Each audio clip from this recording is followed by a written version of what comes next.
ಒಮ್ಮೆ ಒಂದು ಸಣ್ಣ ಪಟ್ಟಣದಲ್ಲಿ ರಾಹುಲ್ ಅನ್ನೋ ಹುಡುಗ ವಾಸಿಸ್ತಾ ಇದ್ದ. ಅವನು ಶಾಂತ ಸ್ವಭಾವದನಾಗಿದ್ದ. ಕಾಲೇಜ್ನಲ್ಲಿ ಓದ್ತಿದ್ದಾಗ ಅವನ ಜೀವನಕ್ಕೆ ಬಂದಿದ್ದೆ ದೀಪ. ಮೊದಲ ಬಾರಿ ಇಬ್ಬರು ಕಾಲೇಜ್ ಲೈಬ್ರರಿಯಲ್ಲಿ ಭೇಟಿಯಾದರು. ಒಂದು ಸಣ್ಣ ಮಾತಿನಿಂದ ಶುರುವಾದ ಪರಿಚಯ ನಿಧಾನವಾಗಿ ಸ್ನೇಹವಾಗಿತ್ತು. ಸ್ನೇಹ ಪ್ರೀತಿ ಬದಲಾಯಿತು. ರಾಹುಲ್ ಮತ್ತು ದೀಪ ಪ್ರತಿದಿನ ಮಾತಾಡ್ತಾ ಇದ್ರು. ಕಾಲೇಜ್ ನಂತರವೂ ಇಬ್ಬರು ಒಟ್ಟಿಗೆ ಕನಸು ಕಾಣ್ತಾ ಇದ್ರು. ಒಂದು ದಿನ ದೀಪ ರಾಹುಲ್ಗೆ ಹೇಳಿದಳು, ರಾಹುಲ್, ಏನಾದರೂ ಆಗಲಿ ನೀನು ಯಾವಾಗಲೂ ಖುಷಿಯಾಗಿರಬೇಕು. ಆ ಮಾತು ಕೇಳಿ ರಾಹುಲ್ ನಕ್ಕ. ನೀನಿದ್ರೆ ನಾನು ಯಾವಾಗಲೂ ಖುಷಿಯಾಗೇ ಇರ್ತೇನೆ. ಆದರೆ ಅವರಿಗೆ ಗೊತ್ತಿರಲಿಲ್ಲ ಆ ದಿನ ಅವರ ಜೀವನದ ಕೊನೆಯ ಸಂತೋಷದ ದಿನ ಆಗಿತ್ತು ಅಂತ. ಅಚಾನಕ್ ಕಾಣೆಯಾದ ದೀಪ. ಮರುದಿನ ದೀಪ ರಾಹುಲ್ಗೆ ಕಾಲ್ ಮಾಡಲಿಲ್ಲ, ಮೆಸೇಜ್ ಕೂಡ ಇಲ್ಲ. ಮೊದಲು ರಾಹುಲ್ ಯೋಚಿಸಿದ, ಬಹುಶಃ ಬ್ಯುಸಿ ಇರ್ಬೋದು. ಆದರೆ ಒಂದಿನ, 2 ದಿನ, 1 ವಾರ ದೀಪ ಸಂಪೂರ್ಣವಾಗಿ ಕಾಣೆಯಾದ. ರಾಹುಲ್ ಅವಳ ಮನೆಗೆ ಹೋದ, ಆದರೆ ಮನೆ ಲಾಕ್ ಆಗಿತ್ತು. ಅವನು ಸ್ನೇಹಿತರಿಗೆ ಕೇಳಿದ, ಯಾರಿಗೂ ಏನೂ ಗೊತ್ತಿರಲಿಲ್ಲ. ಆ ದಿನದಿಂದ ರಾಹುಲ್ ಜೀವನವೇ ಬದಲಾಗಿಬಿಡ್ತು.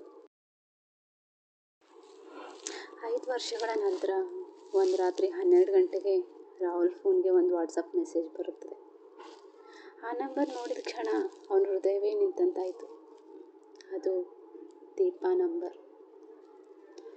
ಮೆಸೇಜ್ನಲ್ಲಿ ಬರೆಯಲಾಗಿತ್ತು, ರಾಹುಲ್, ನಾನಿನ್ನೂ ನಿನ್ನನ್ನು ಪ್ರೀತಿಸ್ತಿದ್ದೀನಿ.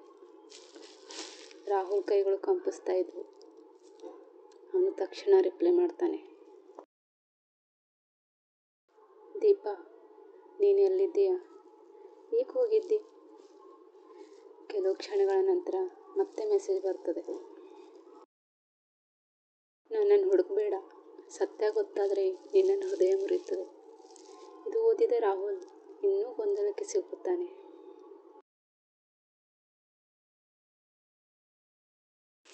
ಮರುದಿನ ರಾಹುಲ್ ದೀಪಾ ಮನೆ ಕಡೆ ಹೋಗ್ತಾನೆ. ಅಲ್ಲಿ ಅವನು ಕೇಳಿದ ಮಾತು ಅವನನ್ನು ಶಾಕ್ ಮಾಡ್ತು. ಪಕ್ಕದ ಮನೆಯವ್ರು ಹೇಳಿದ್ರು, ದೀಪಾ 3 ವರ್ಷಗಳ ಹಿಂದೆನೇ ಸತ್ತಳು.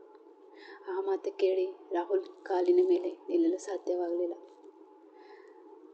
ಆಗ ಯೋಚಿಸಿದ, ಆಗ ನಿನ್ನೆ ನನಗೆ ಮೆಸೇಜ್ ಮಾಡಿದವರು ಯಾರು? ರಾಹುಲ್ ಆ ನಂಬರ್ ಟ್ರೇಸ್ ಮಾಡ್ತಾನೆ.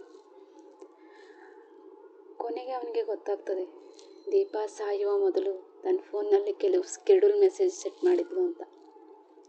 ಅವು ವರ್ಷಗಳ ನಂತರ ರಾಹುಲ್ಗೆ ಬರಲು ಕೊನೆಯ ಮೆಸೇಜ್ ಹೀಗಿತ್ತು, ರಾಹುಲ್, ನಾನು ನಿನ್ನನ್ನು ತುಂಬ ಪ್ರೀತಿಸ್ತಿದ್ದೇನೆ. ಆದರೆ ನನ್ನ ರೋಗದ ಬಗ್ಗೆ ನಿನಗೆ ಹೇಳಲು ನನಗೆ ಧೈರ್ಯ ಆಗಲಿಲ್ಲ. ನೀನು ನನ್ನನ್ನು ಮರೆತು ಸಂತೋಷವಾಗಿ ಬದುಕಬೇಕು ಅನ್ನೋದಕ್ಕೆ ನಾನು ಈ ದೂರ ಹೋದೆ.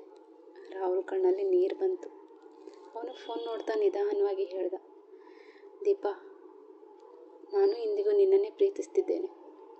ಆ ರಾತ್ರಿ ಆಕಾಶದಲ್ಲಿ ಚಂದ್ರ ಹೊಳೆಯುತ್ತಿದ್ದ.